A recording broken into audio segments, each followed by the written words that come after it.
Para mim é uma alegria poder compartilhar de certas coisas que estão relacionadas bem de perto com a minha área de trabalho e, acima de tudo, com quem eu sou, com respeito ao cristianismo. Para muitas pessoas, a ideia do cristianismo, ela é muito legal para domingo. É excelente, não tem nada melhor do que um bom domingo na igreja.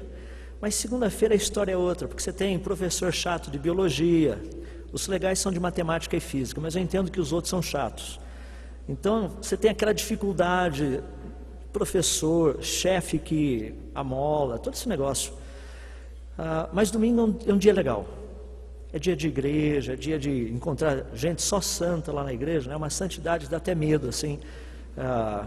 Então esse é o contexto nosso. Mas parece que cristianismo na segunda-feira não funciona tão bem. Funciona muito bem no final de semana. O que eu gostaria de desafiá-los durante esses dias é que o cristianismo funciona bem todos os dias. E um dos pontos centrais que eu gostaria de trabalhar com vocês, eu creio que muitos aqui estão na faixa de pré-universidade, universidade, alguns já saíram da universidade. Eu não sei quais são os resquícios que você trouxe consigo da universidade. Porque uma das coisas que mais impacta a vida das pessoas ao estudar é aquela impressão de que ciência e fé não se misturam. Então nós saímos com aquela impressão, legal, Deus falou assim que Ele criou o homem, tudo bem, eu entendo, é a maneira de Moisés ver como é que a coisa aconteceu. Mas vamos ser bem sinceros, todos nós já sabemos como a coisa aconteceu, certo? Numa atmosfera primitiva, num oceano primitivo, de praticamente alguns elementos químicos conhecidos, substâncias conhecidas, teve uma descarga elétrica, e daí isso aí criou os primeiros aminoácidos, esses aminoácidos foram juntando, formaram proteínas, daí você tem os dipeptídeos, os polipeptídeos, e a coisa vai, daqui a pouco você tem proteínas, e as proteínas, DNA, RNA, e aqui estamos nós. Passe de mágica, e a gente acredita.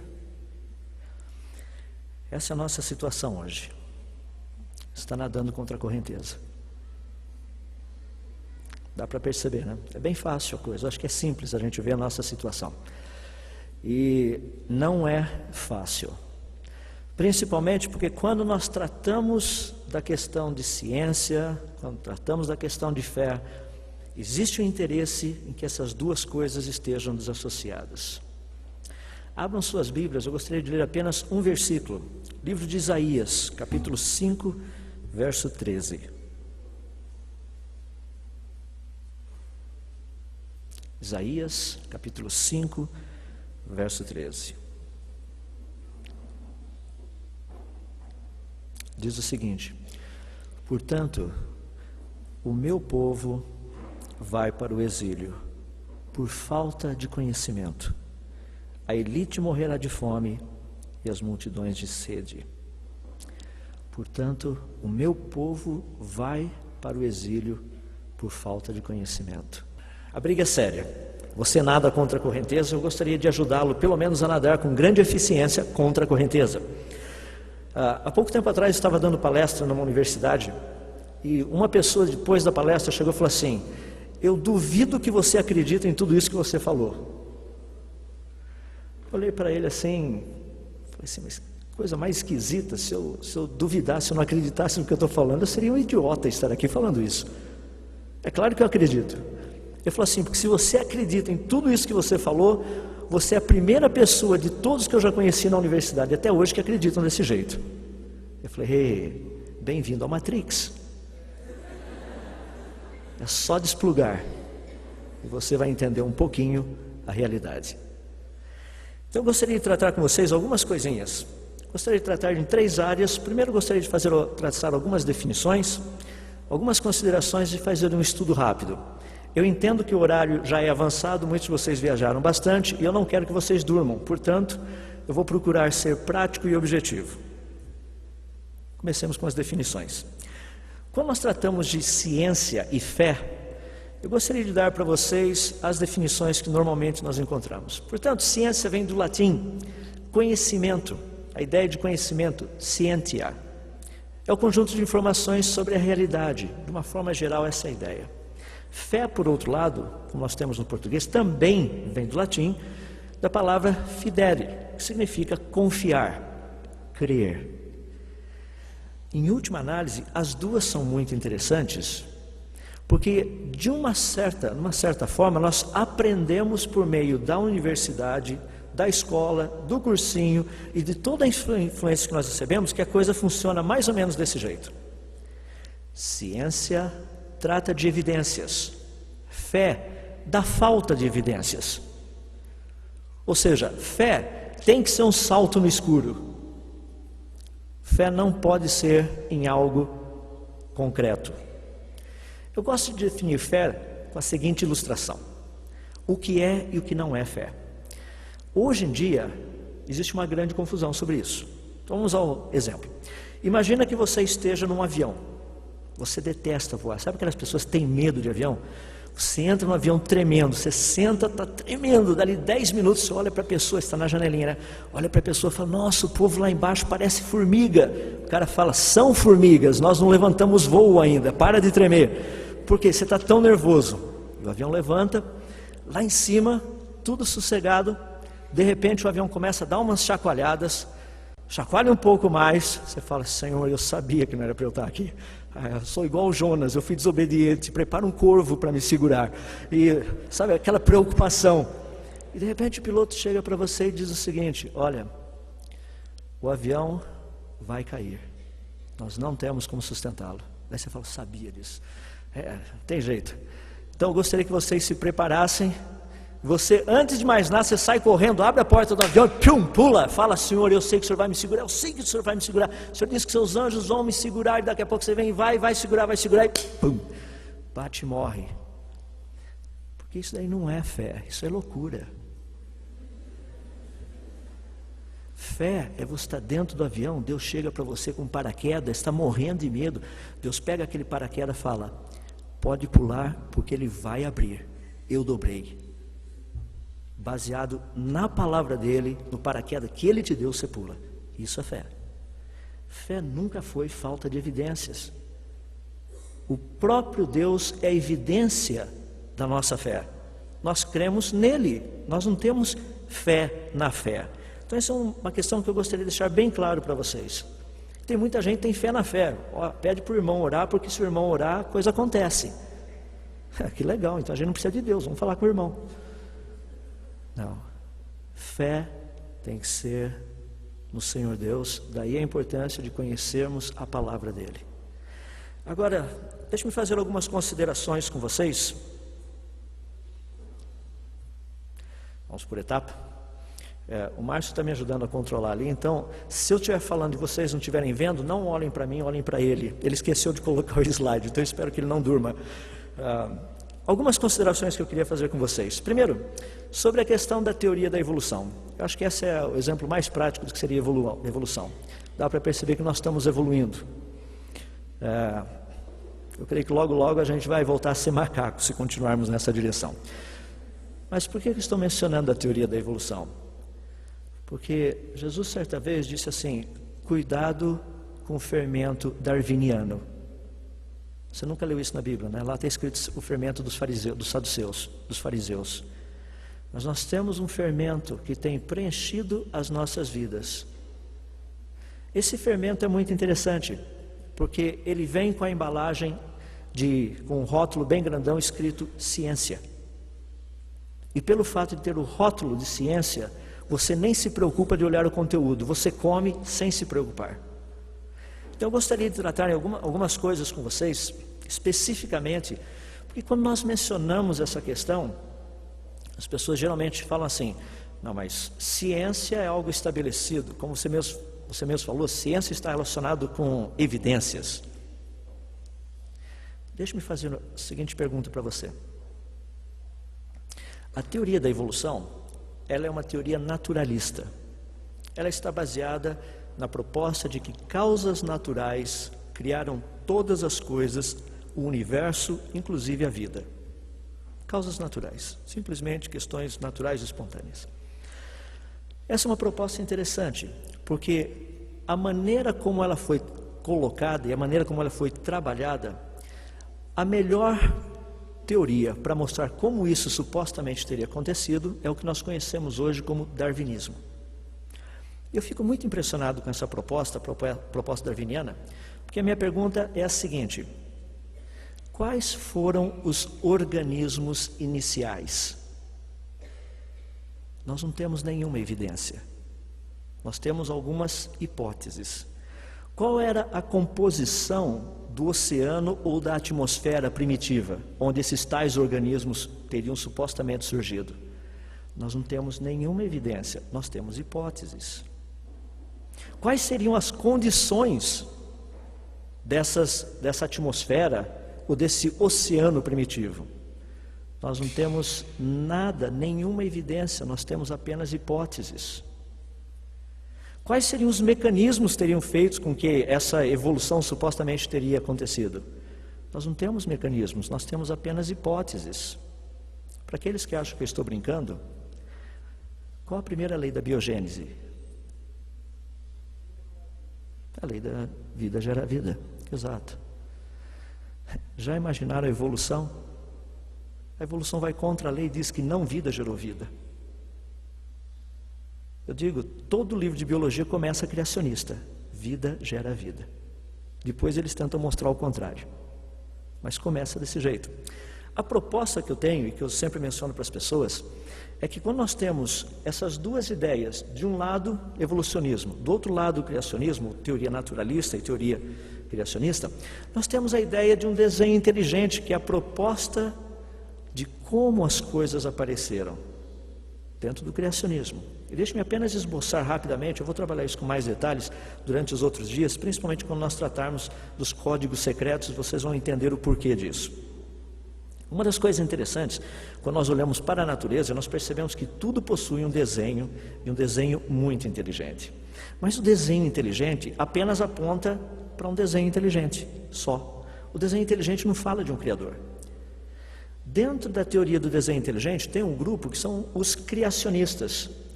Eles dizem que a causa do desenho inteligente é um criador. Mas não necessariamente um, pode ser 10, podem ser 20, 100, 500, ou um só. Dentro do dentro do criacionismo, tem um grupo que é chamado criação especial. Dentro desse grupo de criação especial, eles creem que o Criador é um ser, ele é pessoal, ele é onipotente, ele é onisciente, tudo mais, super poderoso, mas também não é tratado absolutamente nada a respeito de quem é esse ser. Isso é ciência, e a ciência termina aí. Quando eu discuto teologia, ou seja, que Deus criou o mundo, você fala, eu pensei que isso fosse ciência. Não, isso é teologia. Eu não tenho como provar que o mundo foi feito em 7 dias. Desculpe-me, em 6. É que o 7º ele descansou, e todo mundo gosta do descanso, então é bom incluir o 7º já na semana, que fica bom, né? Mas a ideia é que não tem como fazer isso cientificamente, isso aí é fé, é crer. Quem é o Criador? Isso não é problema da ciência. O problema da ciência é provar que existe um Criador. Quem é o Criador é outra história.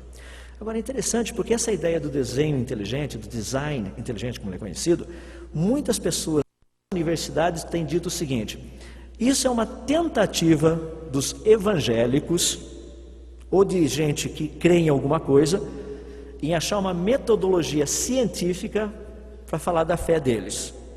Ou seja, já que eles não conseguem brigar com o darwinismo, vamos produzir alguma coisa que dê para bater meio de perto.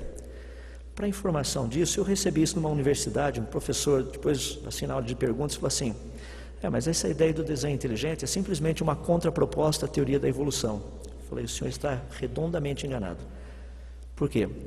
Porque a tese do relojoeiro, onde está baseado o desenho inteligente, foi desenvolvida por William Paley no ano de 1802. Darwin leu os livros dele.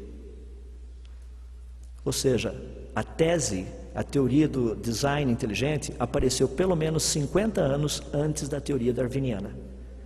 Se alguma coisa está tentando combater alguma coisa, é o darwinismo tentando combater a teoria do desenho inteligente. Agora, não fiquem intimidados lá na escola, não, porque o pessoal vai falar para vocês, isso é uma proposta dos crentes, tá bom? Eu acho interessante, porque é uma proposta muito boa, se for dos crentes. Porque muitas pessoas acham que os crentes têm, sabe aquele cérebro mais ou menos de uma cilindrada só? Você compra o carro, vem com aquele negócio, carro de 16 válvulas, motor 1.0, você fala, nossa, isso daí sobe até a parede. Daí depois você pega para fazer sua primeira viagem, você percebe que ele não sobe nem uma rampinha leve. Você está com o seu pé lá no fundo, já chegou quase no asfalto e o carro não passa dos 80 ainda. Esse é 1.0. Esse é o cérebro de muitos crentes também. Não passa dos 80. QI.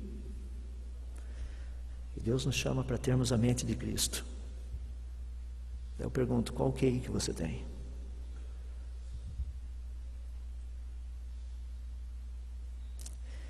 Estudar faz bem. Sempre fez bem. Isso nos ajuda a conhecermos um pouquinho melhor o Criador.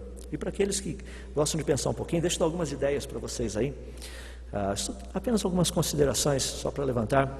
Muitas pessoas falam, não, mas o criacionismo é coisa religiosa. Não, não é. Veja um exemplo, Dr. Michael Denton. Ele disse o seguinte, pelo contrário, a inferência de planejamento, teoria da criação, é uma indução puramente a posteriori, significa depois que nós examinamos as evidências. Ela está baseada numa aplicação inexoravelmente consistente da lógica e da analogia. Guardem essa última frase. A conclusão pode ter implicações religiosas, mas ela não depende de pressuposições religiosas. O que eu quero dizer com isso? Aceitar que existe um Criador é um ato racional, perfeitamente racional, uma questão de causa primária. Aceitar quem é o Criador, isso daí é um ato de fé. Isso é uma questão, uma pressuposição religiosa. E nós precisamos entender a diferença dos dois. Porque tem muita gente lá na escola, brigando com o professor de biologia, falando, não, mas Deus criou o mundo, Deus criou o mundo. Se o seu professor é ateu, ele não vai acreditar que Deus criou o mundo. Ele nem crê que Deus existe. Digo isso porque isso é a fé do ateu. O ateu, como aquele que crê em Deus, não tem como ir no laboratório e provar que Deus existe. Também não tem como provar que Deus não existe. Tudo uma questão de fé. Como eu brinco com o pessoal, tem uns que têm fé de mais, outros fé de menos, então é sempre esse processo. Para aqueles que entendem de cacofonia, sabem do que eu estou falando. Esse é um problema sério. Um problema muito sério. Um problema muito interessante para nós trabalharmos. Por quê? Em última análise, quando nós tratamos da proposta de uma boa teoria, a teoria ela tem que estar baseada em argumentos sólidos. Quando as pessoas dizem fé e ciência não se misturam, exatamente o que eles estão querendo dizer?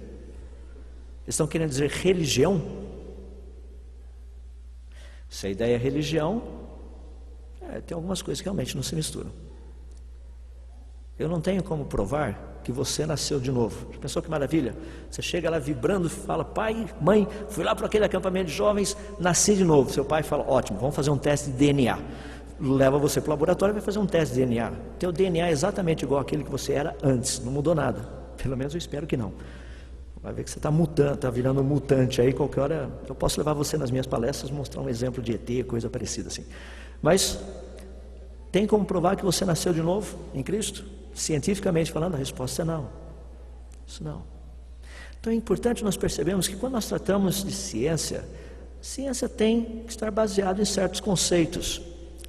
Se você puder dar uma olhadinha ali, baseado em observações científicas, que é o caso do criacionismo, da lógica científica, de leis científicas e de testes científicos.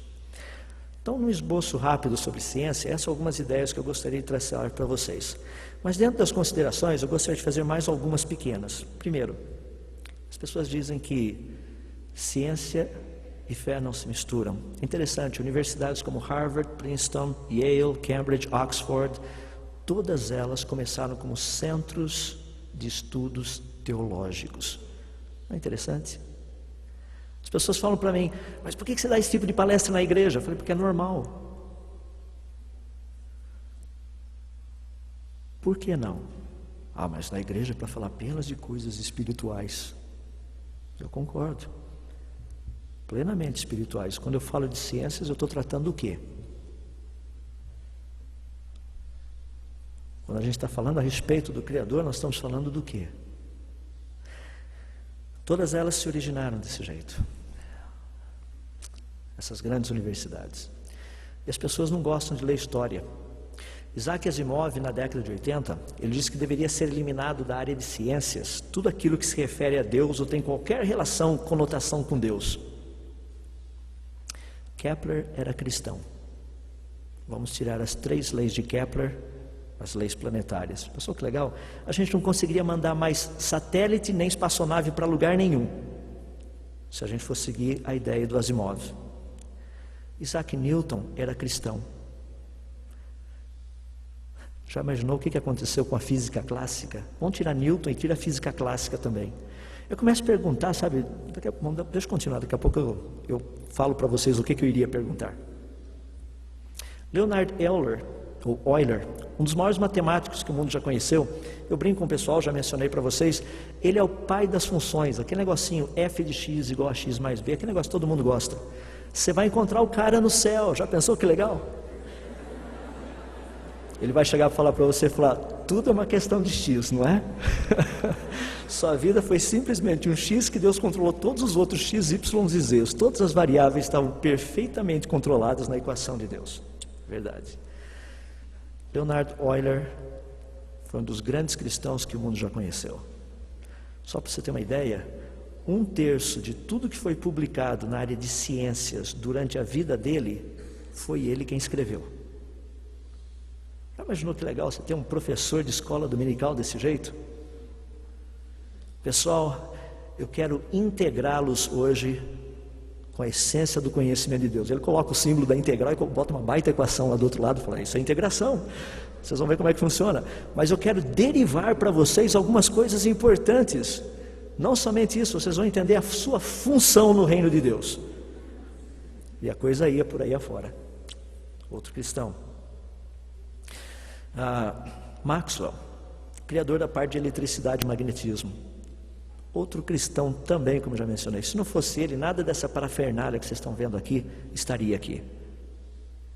Foi ele quem nos agraciou com toda a parte de eletricidade e magnetismo, que nós aprendemos a como utilizar isso de uma forma eficiente, criando vídeo, criando áudio, computação digital e todo esse negócio. Joule, para mim é um dos caras que eu mais gosto na área de ciência. Também é outro cristão. Inclusive ele dizia o seguinte, o próximo passo após o conhecimento e a obediência à vontade de Deus deve ser conhecer algo sobre os seus atributos de sabedoria, poder e bondade manifestos nas obras das suas mãos. Você esperaria encontrar isso em que tipo de livro? Que tal termodinâmica? Foi onde eu peguei essa pequena citação. Um livro de termodinâmica. É muito bom de vez em quando você encontrar umas coisas dessas. E o pessoal diz que fé e ciência não se misturam, hein? Uau! Está na hora de ler alguma coisa. Wernher von Braun, pai dos foguetes, dizia o seguinte: ao contemplar os vastos mistérios do universo, temos apenas a confirmação da nossa fé na certeza do Criador. Acho difícil compreender um cientista que não reconhece a presença de uma racionalidade superior por trás da existência do universo, tanto quanto seria difícil compreender um teólogo que negasse os fatos da ciência. Fé e ciência andam juntos ou não? A resposta é sim, não tenho dúvida. Portanto, rapidamente algumas pinceladas para vocês dentro da ideia do estudo. Não vou demorar, mas eu gostaria de citar apenas alguns erros graves que temos passado por eles. E daí eu termino dando alguns exemplos positivos. Primeiro, um grande erro que nós temos, que ciência é a interpretação da natureza e que teologia é a interpretação da Bíblia. Teologia interpreta os dois, tanto a natureza quanto a Bíblia. Uma boa teologia te faz chegar a conclusões corretas. Alguns olham para o sol e ficam impressionados, porque é o grande Criador, é Ele que dá vida a todas as coisas. Não, Ele não é o que dá vida. O que o criou é o que dá vida. Uma teologia errada te leva a conclusões erradas. Eu fico assim impressionado porque as pessoas têm uma dificuldade muito grande, porque principalmente quando chega nisso você fala, bom, mas se ciência, teologia, todo esse negócio está assim, junto, como é que funciona? Deixa-me dar uma proposta para vocês pensarem. E a proposta é essa. A ciência devidamente estabelecida e a Bíblia corretamente interpretada nunca entrarão em contradição. Eu fico impressionado porque tem gente que tem o maior medão de Bíblia quando vai para a escola, sabe? Chega lá assim, aquele medo. Se falar alguma coisa de Bíblia, então pronto, aí vai ser crucificado na escola. Eu vou dar um exemplo para vocês que eu vou mencionar. Alguns já me ouviram falar a respeito disso, mas pode procurar. Aqueles que estudam matemática, você conhece o número π, 3,1415,926, a coisa vai embora. Você sabia que o número π na Bíblia está correto? E a Bíblia trata do número π? Uma vez um amigo meu, nós estávamos conversando a respeito de Bíblia e tudo mais, né? Porque eu gosto de conversar, um rapaz lá da universidade, durante os anos que eu estava fazendo mestrado, ele chegou e falou assim, aí vem o meu Bíblia ambulante predileto. É assim que ele me tratava. Vamos ver o que vai acontecer dessa vez. Fui lá e ele falou assim, e aí? O que Deus te mandou, o que você aprendeu esse final de semana? Mas, tem muita coisa legal, uma delas é que você está indo para o inferno. Ele falou assim, é sempre exagerado. Eu falei, a gente só não sabe a entropia do inferno, mas que você está indo diretamente para lá, você está. E não somente a entropia é muito interessante, como a gente não sabe se ele é isotérmico ou não. Vai ver que tem áreas que são mais quentes do que outras. Precisa saber até onde você vai cair lá dentro. Eu falei, sempre exagerando. Eu falei, não, você perguntou o que eu aprendi esse final de semana, eu estou te contando. Ele olhou assim e falou assim, você acredita muito na Bíblia, sabe que esse é o teu problema. Não tem nenhum problema com isso. Você acredita muito pouco na Bíblia, não acredita nada na Bíblia. Esse é o teu problema. Assim, não, mas Bíblia é livro antigo. Eu falei, é antigo, mas fala do teu problema atual. Agora, se a Bíblia é livro antigo e fala do teu problema atual, meu amigo, te chamar de Neandertal é um elogio ainda. Ele falou assim, você acredita muito na Bíblia. Eu falei, você tem toda a razão. Eu acredito demais nela. O suficiente para basear minha vida inteirinha nela. Agora, me diz no que você acredita. Sua vida também está baseada em alguma coisa. É só explicar em que você está baseando a sua vida. É interessante porque de repente ele olhou para mim, sabe quando tem aquele ponto de interrogação bem no meio assim, falou, nunca pensei a respeito disso. Todos nós baseamos nossas vidas em alguma coisa. Eu gostaria de desafiá-lo a basear a sua vida nas Escrituras. Deixa eu dar algumas razões para isso, porque eu creio na Bíblia. Tem dos itens que nós temos na camiseta aí, é sola Escritura, as Escrituras somente. Eu creio que a Bíblia, creio na autoridade da Bíblia, ou seja, que ela tem sempre a última palavra em todos os assuntos. Há alguns anos atrás eu estava fazendo pesquisa no Laboratório Nacional de Oak Ridge, no ano de 1994, 93, 94, saiu uma notícia muito interessante. Fizeram um mapeamento tridimensional no universo conhecido, descobrindo que tem uma grande muralha de galáxias no nosso norte sideral. Embaixo dessa muralha de galáxias lá em cima tem um buraco muito grande que não era para ter buraco, de acordo com a teoria do Big Bang, não era para ter buraco nenhum. E aquele negócio todo, e de repente uma coisa fascinante, plink, sabe quando acende a luzinha vermelha assim lá no seu cérebro, fica piscando, piscando? Lá no livro de Jó, capítulo 26, verso 7, diz que Deus faz a terra pairar sobre o nada e Ele estende o norte sobre o vazio. Eu tinha um amigo da Índia, cara assim, muito religioso. Cheguei para ele, foi lá, mostrei para ele, falei, rapaz, você viu só? Dá uma olhadinha. Abri lá no livro de Jó, mostrei para ele. Ele olhou para aquele texto, viu a notícia, olhou para o texto, viu a notícia. O cara levantou e foi embora. Eu falei, nossa, o que aconteceu com ele? No outro dia ele voltou, ele não apareceu, isso daí foi umas 10 horas da manhã. No outro dia, pela manhã ele voltou e falou assim, nunca mais fala nada disso para mim, eu não quero saber. Pessoal, a religião dele literalmente foi para o espaço. As pessoas olham para isso e falam, poxa, que legal, a Bíblia foi comprovada. Pelo contrário, meus irmãos, a Bíblia provou o quão ignorante a ciência era. A Bíblia falou isso 4.000 anos antes da ciência ter descoberto. A Bíblia estava perfeitamente correta. E tem gente que não acredita no livro. Eu falo, não é possível. Deve ter problema de neurônio que não está funcionando direito, alguma coisa assim, porque as evidências são muitas.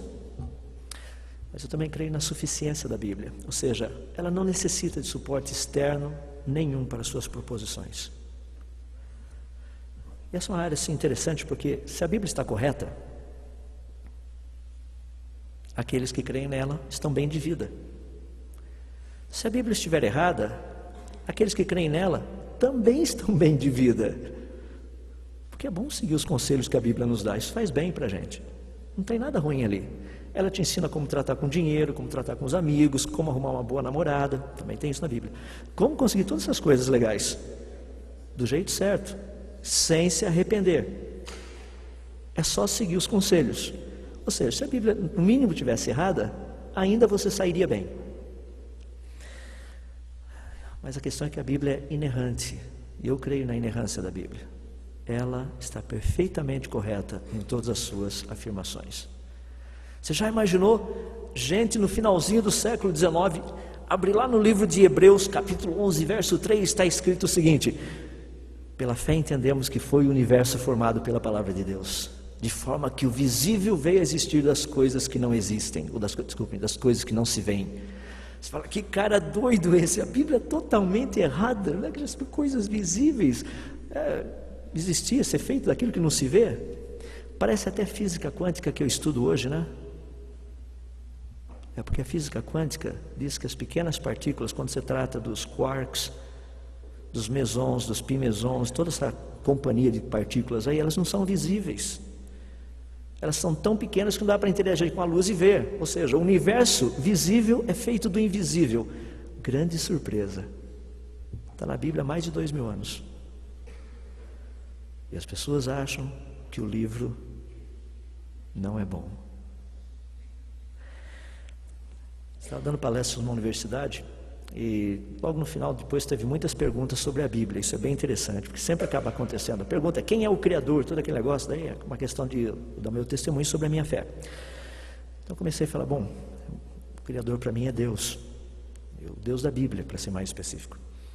E é muito interessante porque depois veio um professor falar comigo o seguinte, falou, você me desculpa, mas eu não consigo acreditar na Bíblia.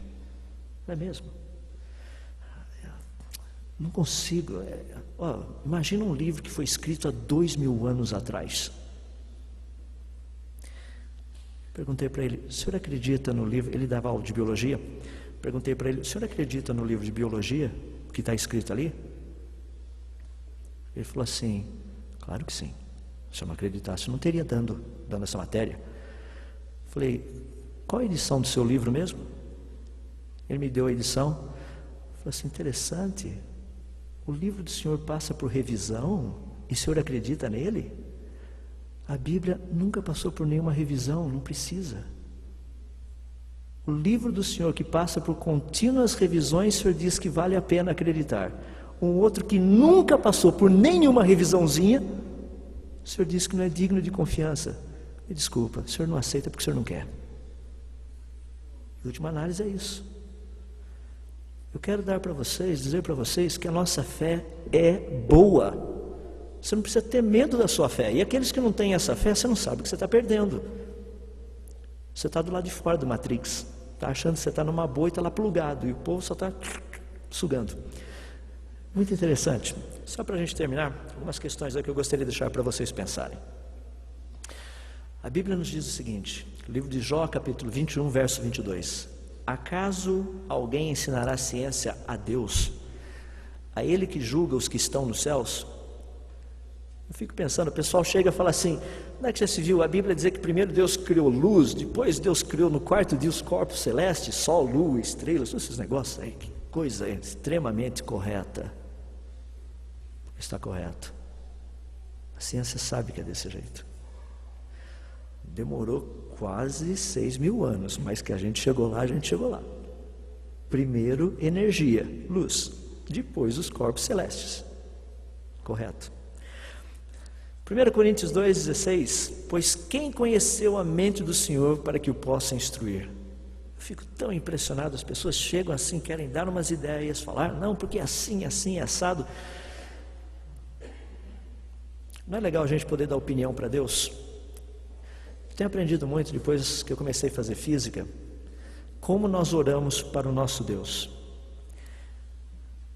Pensa só que coisa fascinante.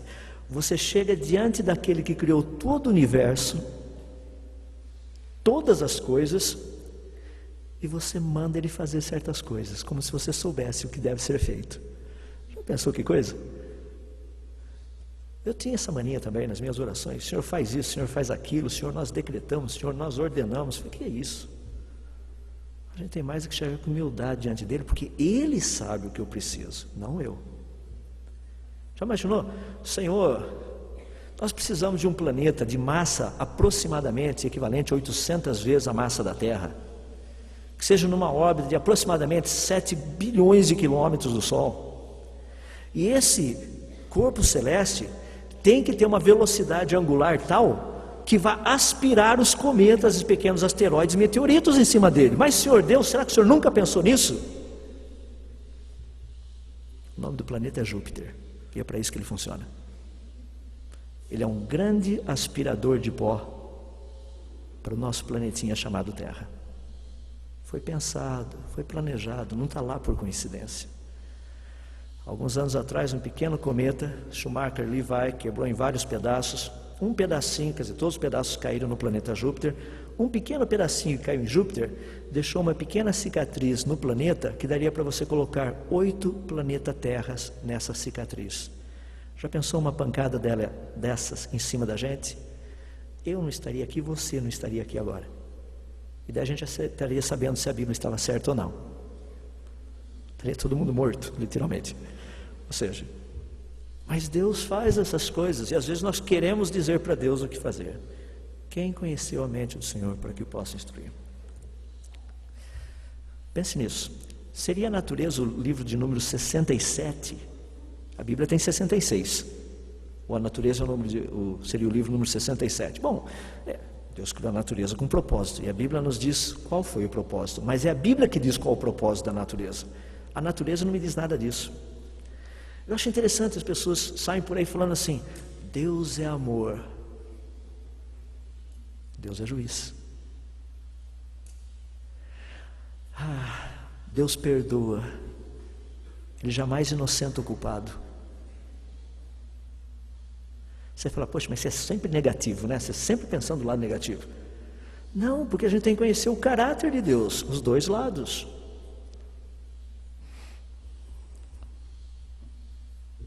A natureza não é uma revelação proposicional. Pela natureza, a gente só vai conhecer, só ficaríamos sabendo da grandeza de Deus, da sua divindade, do seu poder imenso. Apenas isso. Por outro lado, a pergunta que eu deixo para vocês é: fato e interpretação. O que é uma verdade científica? Porque hoje em dia nós somos literalmente lavados por uma enxurrada de pensamento que diz que o homem evoluiu. Eu fico impressionado com isso, e nesses dias nós vamos tratar um pouquinho disso dentro das outras palestras. A questão do homem ter evoluído. Você sabia que já faz mais de 25 anos que não se acredita que o homem veio do macaco? Se bem que ainda tem alguns cursinhos, infelizmente, que ensinam isso. Mas na ciência a gente não acredita mais nisso. Estou dizendo assim, de um modo geral, independente de ser criacionista ou evolucionista. Mas ainda tem escola, aí tem professor falando, sabe que nós viemos do macaco. Pensou que legal você olhar para trás e falar assim, puxa, que origem fantástica da minha família. Imagina só, o meu avô nada mais era do que um macaco. Daí você vai ver certas similaridades. Mas daí vem, depois você pensa a respeito. Sabe o que eu acho interessante? Verdade científica é simplesmente aquilo que pode ser considerado como verdade num determinado período da história. Há cerca de 200, 250 anos atrás, achava-se que tirando o sangue das pessoas, você iria melhorar a condição de vida delas. Lógico, você matava o indivíduo. Hoje você não tira sangue, você põe sangue no coitado da pessoa. Mas há 200, 250 anos atrás, essa era a verdade científica. Há cerca de 200 anos atrás, mais ou menos, tinha a teoria do flogístico. Era muito interessante, porque substâncias passam calor de uma para outra usando esse sisteminha aqui. Tinha um grupinho de rebeldes, Joule foi um deles. Falava assim, vocês estão errados. E sabe o que é pior de tudo? 99% da comunidade científica acreditava que o flogístico era a ideia, sem a menor sombra de dúvidas. É por aí o caminho. 99% estava errado. Porque hoje o que a gente tem é teoria da termodinâmica. É o que a gente conhece. Então, só para você ter uma ideia, verdade científica é um problema sério. Para aqueles que acham que a ciência está livre de preconceitos, veja só que interessante uma citação que eu peguei de um dos correspondentes da Nature. Ele disse o seguinte: mesmo que todos os dados apontem para um designer inteligente, ou seja, para um criador, tal como hipótese deve ser excluído da ciência por não ser naturalista. Para aqueles que acham que a ciência não é cheia de preconceitos, está na hora de você rever os seus conceitos. Qual a influência da ciência? Magisterial ou ministerial? Magisterial, ou seja, com respeito à razão, ela está acima das escrituras. Então, a ciência julga a Bíblia. Quanto à questão ministerial, não. Ciência deve estar submissa também à Bíblia. Você fala, puxa vida, mas você é físico, você acredita nisso? Claro que sim. Agora, eu quero que vocês entendam, eu não vou no laboratório para fazer pesquisa para ver se a Bíblia está correta. Tá? Eu não chego lá e falo, bom, vamos ver Gênesis capítulo 1. Hoje eu preciso bolar uma experiência científica para provar Gênesis. Daí quando você chega em Gênesis capítulo 6, você fala, bom, agora eu tenho que provar o dilúvio. Daí você volta para Gênesis capítulo 2 e fala, bom, a coisa aqui está séria, né? Como é que fica ali? Gênesis 2, não, desculpa, Gênesis 5. Com quem será que casou Caim? É um problema sério, é um problema de genética esse. Não é por aí o caminho. Eu não vou no laboratório para provar se a Bíblia está certa ou errada, não é isso. Mas eu quero que vocês entendam que é simples a gente avaliar a ciência, se ela é boa ou não, olhando para as Escrituras. A Bíblia diz que ela é a verdade. Se ela é a verdade, ela não pode falar mentira. E eu desafio vocês, se a Bíblia não estiver falando a verdade, pessoal, vocês estão gastando tempo aqui, vai embora, vai fazer outra coisa. Mas a Bíblia é a verdade. Ela é a verdade. Alguns exemplos? Gênesis capítulo 1 diz que seres vivos foram criados completos. A paleontologia mostra só formas de vida completas. A Bíblia diz que seres vivos foram criados em grande variedade. Olha o registro fóssil, o que a gente tem? A Bíblia diz que seres vivos foram criados com uma idade aparente, nunca evoluíram. Olha no registro fóssil a explosão do Cambriano para você ver o que se me diz a respeito daquilo. A Bíblia diz que os seres vivos foram se espalharam por toda a Terra. Olha a paleontologia, a gente encontra fóssil em toda a área desse planeta, em qualquer canto desse planeta. A Bíblia nos diz que toda a raça humana veio de um único casal. Estudo do DNA mitocondrial mostra que todos os seres humanos vieram de uma única e mesma mulher. Grande surpresa, né? E ainda me gastaram $5 milhões para fazer um estudo desse. Eu brinco com o pessoal, mas eu disse que por $100 mil eu daria o nome da pessoa. Infelizmente eles não aceitaram. Continuo tentando, não parei por aí não. Você pega Gênesis capítulos 2 a 6, fala da grande inteligência do homem. Um homem muito sábio, muito inteligente. Olha a arqueologia. Eu brinco um pouquinho, mas agora tem que parar, fazer um pedacinho para vocês aí. Tem muita gente que se acha o dono da batata doce por aqui, né? Ou seja, o dono da marmelada, ou sei lá, de qual área do Brasil, dependendo da área que você vem, é o dono de alguma coisa aí. Mas, ou seja, você está por dentro, é o tchan, porque agora a gente tem essa tecnologia, afinal de contas, nós somos o bambambam da vida. E você vai para a sua aulinha medíocre de matemática, e o pessoal que faz computação também entende bem o dilema. Na matemática a gente trabalha com base 10, números que são 0, 1, 2, 3, 4, 5, 6, 7, 8, 9, 10, daí repete tudo de novo, 11, 12, 13, 14, depois vai embora. Na parte de computação, pelo fato de nós sermos tão limitados, a gente só consegue fazer chavinha liga-desliga, ou seja, sim e não, ou 0 e 1. Ou seja, na parte de computação só tem 0 e 1. Então o computador só entende 0 e 1. Toda essa parafernália que vocês estão vendo aqui só sabe fazer 0 e 1. Então como é que você escreve 2 em linguagem binária? Bom, para escrever 0 é 0, 0. Para escrever 1, 0, 1. Para escrever 2, 1, 0. Para escrever 3, 1, 1. Para escrever 4, 1, 0, 0. Para escrever 5, 1, 0, 1. Para escrever 6, 1, 1, 0. Para escrever 7, 1, 1, 1. Para escrever 8, 1, 0, 0, 0. Para escrever 9, 1, 0, 0, 1. E a coisa vai. Daí você tenta decifrar o resto. Mas para simplificar um pouco a coisa, os caras fizeram o quê? Linguagem ou um sistema hexadecimal, base 16. Ou seja, 0, 1, 2, 3, 4, 5, 6, 7, 8, 9, A, B, C, D, E, F. 1, 0, 1, 1, 1, 2, 1, 3, 1, 4, 1, 5, 1, 6, 1, 7, 1, 8, 1, 9, 1, A, 1, B, 1, C, 1, D, 1, E, 1, F, 2, 0. O 2, 0 em hexadecimal significa 32 na base decimal. Você fala aí, ralou? A molecadinha do pré da Babilônia usava a base 60. Legal, né? E você pensa que você está por cima da carne seca. Tá bom. Vai aprender base 60 com a molecadinha da Babilônia. Pensou pegando a mochilinha? Não esquece da sua tabuadinha base 60 hoje, hein? Legal. A Bíblia já falava de uma grande capacidade do ser humano. Nós estamos aprendendo um pouquinho. A Bíblia fala da grande capacidade de realizações dos seres humanos, a arqueologia fala disso. A Bíblia fala da grande capacidade de invenções, a arqueologia nos mostra isso. A Bíblia fala da grande capacidade de agropecuária, a arqueologia nos mostra isso. A Bíblia fala de um dilúvio, a paleontologia confirma. Destruição, toda a raça humana, animais e plantas. A Bíblia fala de uma inundação global, a geologia confirma isso. A Bíblia fala de uma alteração climática, ciência atmosférica, paleontologia, geologia confirma o fato. A Bíblia fala da separação das línguas na Torre de Babel. Linguística geográfica mostra que todas as línguas vieram ou se originaram ali na região do Oriente Médio. A Bíblia fala do aparecimento de uma grande cultura pós-diluviana na Mesopotâmia. E os estudos arqueológicos mostram o quê? Que a Mesopotâmia é o berço da civilização. A Bíblia fala da origem dos povos judeus e árabe. Já pensou que maravilha? Ciência, descobriram isso. Que judeus e árabes têm um ancestral comum. Gastaram $1 milhão para isso. Eu disse que por $100 mil eu daria o nome do pai e das duas mães ainda.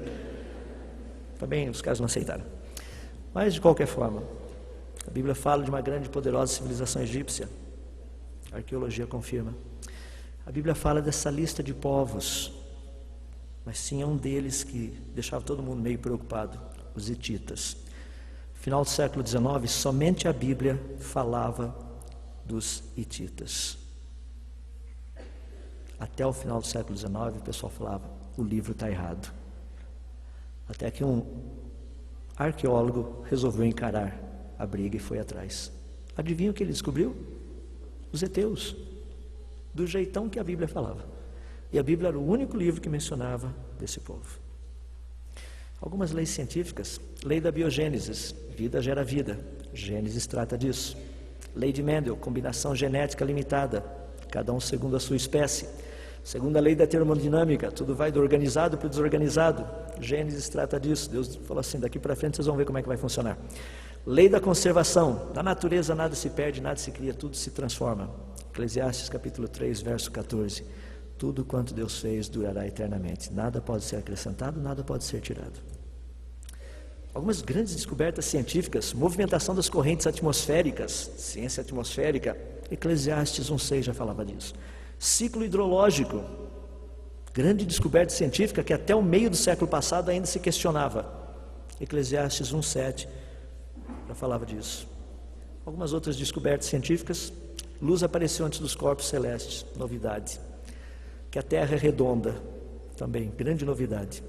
Que a Terra gravita, grande novidade.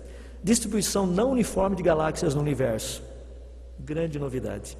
Os átomos e partículas subatômicas, grande novidade. A Bíblia já falava de tudo isso. A Bíblia trata de todas as áreas de ciência. É só procurar, você vai encontrar. O Deus que fez todas as coisas é o mesmo que escreveu esse livro. Estude ciência, estude a Bíblia, para você ver se a mente não é a mesma. Certeza. Não tem como escapar. Por isso que eu disse para vocês no começo, termino dizendo mais uma vez: ciência devidamente estabelecida, Bíblia corretamente interpretada, nunca entrarão em contradição. Ciência e fé se misturam sem a menor sombra de dúvidas. Sempre se misturaram, sempre andarão juntos. A diferença entre uma boa ciência e uma ciência ruim é apenas uma: a fé do pesquisador. Não tenho dúvida disso.